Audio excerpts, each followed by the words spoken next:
आइए आज आप सब सुनेंगे जगन्नाथ भगवान की कथा।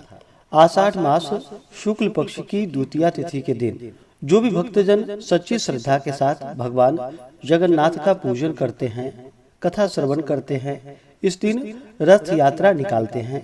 इससे भगवान जगन्नाथ का कृपा प्राप्त होता है। आषाढ़ मास शुक्ल पक्ष द्वितीया तिथि को श्री जगन्नाथ जी के साथ बलभद्र और सुभद्रा जी को रथ पर विराजमान करके यात्रा करते हुए रथ को अपने हाथों से खींचते हैं, संकीर्तन करते हैं, जय घोष करते हुए स्तुति करते हैं, भगवान नाम स्मरण करते हुए नृत्य करते हैं। उन्हें माता के गर्भ में निवास करने का दुख कभी नहीं भोगना पड़ता, यानी कि वह जन्म मरण के बंधन से मुक्त होकर मोक्ष को प्राप्त करते हैं। तो आइए सुनते हैं जगन्नाथ मंदिर की पौराणिक इतिहास कथा। तो बोलिए प्रेम से जगन्नाथ भगवान की जय। माना जाता है कि भगवान विष्णु जब चारों धामों पर बसे अपने धामों की यात्रा पर जाते हैं तो हिमालय की ऊंची चोटियों पर बने अपने धाम बद्रीनाथ में स्नान करते हैं। पश्चिम में गुजरात के द्वारिका में वस्त्र पहनते हैं, पुरी में भोजन करते हैं और दक्षिण में रामेश्वरम में विश्राम करते हैं। द्वापर के बाद भगवान कृष्ण पुरी में निवास करने लगे और बन गए जग के नाथ अर्थात जगन्नाथ। पुरी का जगन्नाथ धाम चारों धामों में से एक है, जहां भगवान जगन्नाथ बड़े भाई बलभद्र और बहन सुभद्रा के साथ विराजते हैं। हिंदुओं की प्राचीन और पवित्र 7 नगरियों में पुरी उड़ीसा राज्य के समुद्री तट पर बसा है। जगन्नाथ मंदिर विष्णु के 8वें अवतार श्री कृष्ण को समर्पित है। भारत के पूर्व में बंगाल की खाड़ी के पूर्वी छोर पर बसी पवित्र नगरी पुरी उड़ीसा की राजधानी भुवनेश्वर से थोड़ी दूर पर है। आज का उड़ीसा प्राचीन काल में उत्कल प्रदेश के नाम से जाना जाता था। यहाँ देश की समृद्ध बंदरगाहें थी, जहाँ जावा, सुमात्रा, इंडोनेशिया, थाईलैंड और अन्य कई देशों का इन्हीं बंदरगाह के रास्ते व्यापार होता था। पुराणों में इसे धरती का वैकुंठ कहा गया है। यह भगवान विष्णु के चारों धामों में से एक है। इसे श्री क्षेत्र, श्री पुरुषोत्तम क्षेत्र, शाक क्षेत्र, नीलांचल, नीलगिरी और श्री जगन्नाथपुरी भी कहते हैं। यहाँ लक्ष्मीपति विष्णु ने तरह तरह की लीलाएं की थी। ब्रह्म और स्कंद पुराण के अनुसार यहाँ भगवान विष्णु पुरुषोत्तम नील माधव के रूप में अवतरित हुए और सबर जाति के परम पूज्य देवता बन गए। सबर जनजाति के देवता होने के कारण यहाँ भगवान जगन्नाथ का रूप कबीलाई देवताओं की तरह है। पहले कबीले के लोग अपने देवताओं की मूर्तियां को काष्ठ से बनाते थे। जगन्नाथ मंदिर में सबर जनजाति के पुजारियों के अलावा ब्राह्मण पुजारी भी हैं। ज्येष्ठ पूर्णिमा से आषाढ़ पूर्णिमा तक सबर जाति के दैतापति जगन्नाथ जी की सारी रीतियां करते हैं। पुराण के अनुसार नीलगिरी में पुरुषोत्तम हरि की पूजा की जाती है। पुरुषोत्तम हरि को यहाँ भगवान राम का रूप माना जाता है। सबसे प्राचीन मत्स्य पुराण में लिखा है कि पुरुषोत्तम क्षेत्र की देवी विमला है और यहाँ इनकी पूजा होती है। रामायण में उत्तराखंड के अनुसार भगवान राम ने रावण के भाई विभीषण को अपने इक्ष्वाकु वंश के कुल देवता भगवान जगन्नाथ की आराधना करने को कहा। आज भी पुरी के श्री मंदिर में विभीषण वंदापना की परंपरा कायम है। स्कंद पुराण में पुरी धाम को भौगोलिक वर्णन मिलता है।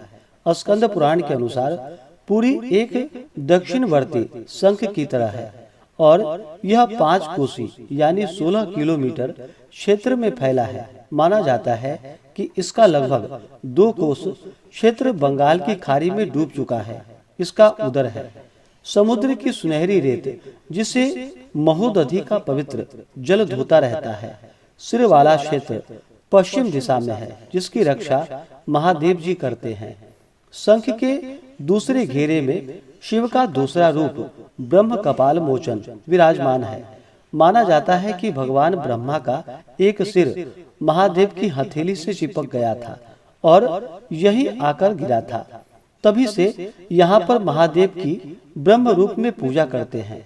शंख के तीसरे वृत्त में माँ विमला और नाभि स्थल में भगवान जगन्नाथ रथ सिंहासन पर विराजमान है। मंदिर का इतिहास। इस मंदिर का सबसे पहला प्रमाण महाभारत के वन पर्व में मिलता है। कहा जाता है कि सबसे पहले सबर आदिवासी विश्ववसु ने नील माधव के रूप में इनकी पूजा की थी। आज भी पुरी के मंदिर में कई सेवक हैं जिन्हें दैतापति के नाम से जाना जाता है। राजा इंद्रद्युम्न ने बताया था कि यह मंदिर राजा इंद्रद्युम्न मालवा का राजा था, जिनके पिता का नाम भारत और माता सुमति थी। राजा इंद्रद्युम्न को सपने में हुए थे जगन्नाथ के दर्शन। कई ग्रंथों में राजा इंद्रद्युम्न को उनके यज्ञ के बारे में विस्तार से लिखा है। उन्होंने यहाँ कई विशाल यज्ञ किए और एक सरोवर बनवाए। एक रात भगवान विष्णु ने उनको सपने में दर्शन दिए और कहा कि नीलांचल पर्वत की एक गुफा में मेरी एक मूर्ति है, उसे नील माधव कहते हैं। तुम एक मंदिर बनाकर उसमें मेरी यह मूर्ति को स्थापित कर दो। राजा ने अपने सेवकों को नीलांचल पर्वत की खोज में भेजा। उसमें से एक था ब्राह्मण विद्यापति। विद्यापति ने सुन रखा था कि सवर कबीले के लोग नील माधव की पूजा करते हैं और उन्होंने अपने देवता की इस मूर्ति को नीलांचल पर्वत की गुफा में छुपा रखा है। वह यह भी जानता था कि सवर कबीले का मुखिया विश्ववसु नील माधव का उपासक है और उसी ने मूर्ति को गुफा में छुपा रखा है। चतुर विद्यापति ने मुखिया की बेटी से विवाह कर लिया। आखिर में वह अपनी पत्नी के जरिए नील माधव की गुफा तक पहुंचने में सफल हो गया। उसने मूर्ति चुरा ली और राजा को लाकर दे दी। विश्ववसु ने अपने आराध्य देव की मूर्ति चोरी होने से बहुत वह दुखी हुआ। अपने भक्त के दुख से भगवान भी दुखी हो गए। भगवान गुफा में लौट गए, लेकिन साथ ही राजा इंद्रद्युम्न से वादा किया कि वे एक दिन उसके पास जरूर लौटेंगे, बशर्ते कि वो एक दिन उनके लिए विशाल मंदिर बनवा दे। राजा ने मंदिर बनवा दिया और भगवान विष्णु के मंदिर में विराजमान होने के लिए कहा। भगवान ने कहा कि तुम मेरी मूर्ति बनाने के लिए समुद्र में तैर रहा पेड़ का एक टुकड़ा उठाकर लाओ, जो द्वारिका से समुद्र में तैरकर पुरी आ रहा है। राजा के सेवकों ने उस पेड़ के टुकड़े को तो ढूंढ लिया, लेकिन सब लोग मिलकर भी उस पेड़ को उठा नहीं पाए। तब राजा को समझ में आया कि नील माधव के अनन्य भक्त सबर कबीले के मुखिया विश्ववसु की सहायता लेनी पड़ेगी। सब उस वक्त हैरान हो गए जब विश्ववसु भारी भरकम लकड़ी को उठाकर मंदिर तक ले आए। अब बारी थी लकड़ी से भगवान की मूर्ति गढ़ने की। राजा के कारीगरों ने लाख कोशिश कर ली, लेकिन कोई भी लकड़ी में एक छैनी तक नहीं लगा सका। तब तीनों लोगों के कुशल कारीगर भगवान विश्वकर्मा एक बूढ़े व्यक्ति के रूप में आए। उन्होंने राजा को कहा कि वे नील माधव की मूर्ति बना सकते हैं, लेकिन साथ ही उन्होंने अपनी शर्त भी रख दी कि 21 दिनों में मूर्ति बनाएंगे और अकेले में बनाएंगे। कोई उनको बनाते हुए नहीं देख सकता। उनकी शर्त मान ली गई। लोगों को आरी, छैनी, हथौड़ी की आवाज आती रही। राजा इंद्रद्युम्न की रानी गुंडीचा अपने को रोक नहीं पाई। वह दरवाजे के पास गई तो उसे कोई आवाज सुनाई नहीं दी। तब वह घबरा गई। उसे लगा कि बूढ़ा कारीगर मर गया है। उसने राजा को इसकी सूचना दी।